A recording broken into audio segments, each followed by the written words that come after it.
All right, All right. so let me get my list together. So number one, listen, I'm a guy that I want to give Jordan Love as many pieces as possible because I feel like the reason why we lost against the Eagles wasn't necessarily our defense.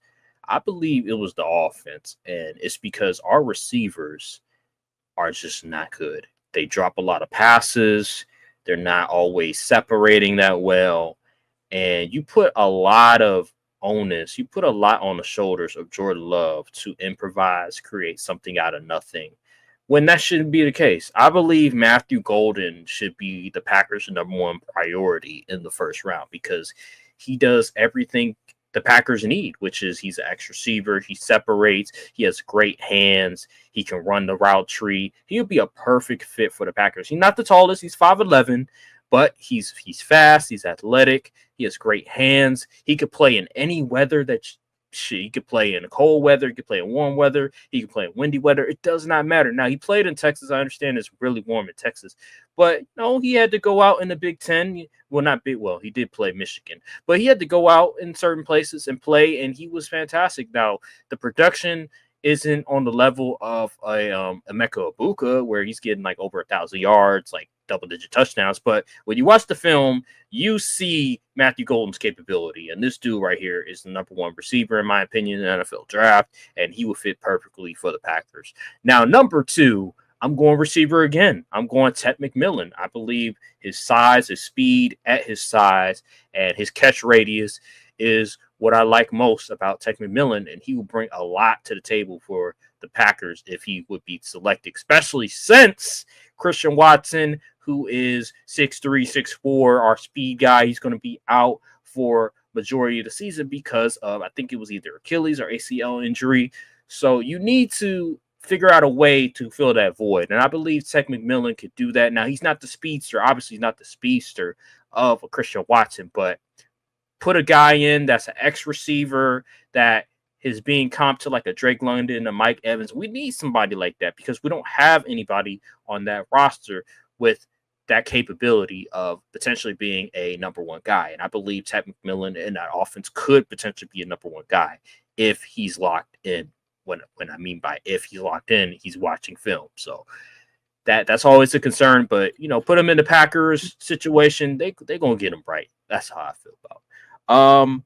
I ain't gonna lie. After what I heard about James Pierce Jr. from Brian, I'm gonna have to scratch him out. So instead, Wait, I'm gonna what go. did you hear? What did you hear? I don't think we told them what I kind So of I'll heard let you rumblings say it. I about. don't want to put words in your mouth, so Okay. I'll let you say it. What did you hear about James Pierce Um. Jr.?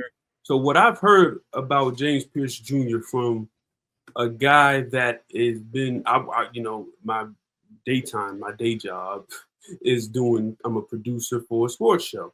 I'm not gonna say which one because I ain't about to dox me. But he's well connected around the league, and so what I've heard from him, he's saying that James Pierce Jr.'s character issues are he takes plays off, and teams do not know if he loves football.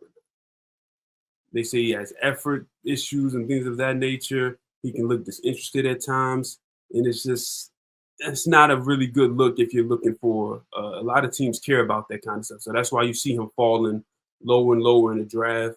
Like the one we just looked at, the mock draft, he had him going all the way to the 49ers in the second round. So yeah, that kind of thing. How would that?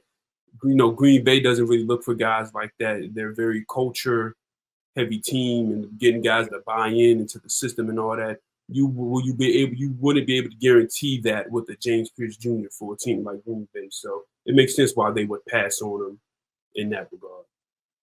Yeah. So with that being said, I will probably go as my third Donovan Isaraku, edge rusher out of Boston College. This guy was one of the league leaders in sacks in 2024. He has an array of pass rush moves, very finesse oriented. We already talked about his arm length and how it's very freakish. He has the measurables to be a good pass rusher in the NFL.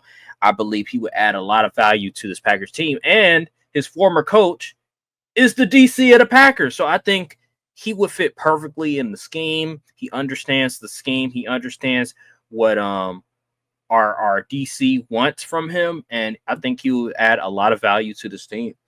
Number 4, I would go Derek Harmon.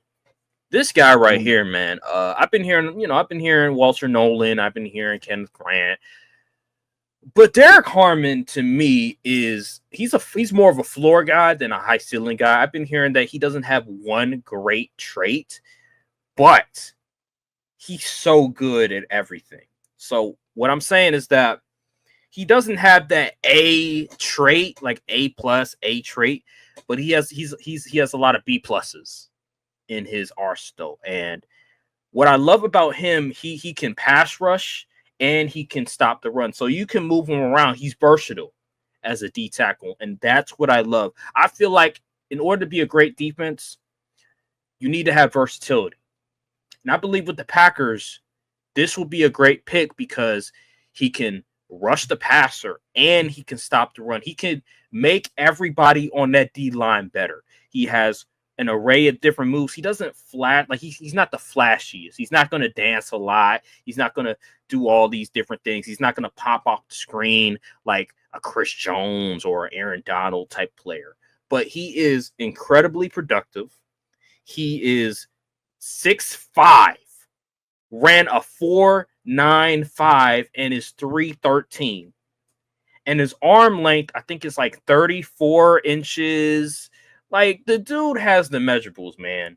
He has the measurables. He never looks like he's getting pushed around in the line of scrimmage. Like, he always holds his own in the line of scrimmage, which is great because that lets me know that, number one, he can withstand just different things from the offensive line, and he's never seems like he gets rattled. I think one of the concerns, he doesn't always finish plays all that well, and I think another thing is that he's a little stiff at times. So when he has a lot of pressures, I think he's like top 2 in defensive tackle, interior defensive lineman pressures. He had, I think it was 5 sacks last year, and he had over 60 pressures, which is insane. But one thing I've heard is that his lack of speed and his tightness, and like he's kind of stiff, it hurts him when he's trying to pursue sacks. So he'll beat his man, but he won't always be able to get to the quarterback because he's not incredibly explosive at times, and he's kind of stiff. He can miss the quarterback at times because of that, but he's incredibly productive. Like, he'll beat his matchup. He'll never get beat a lot of times. Like, he'll never be dominated. He'll never have a lot of negative plays, but he's not that elite level prospect that he's no Jalen Carter. Absolutely not. And if he had an elite trait, then he would be going in the top 10.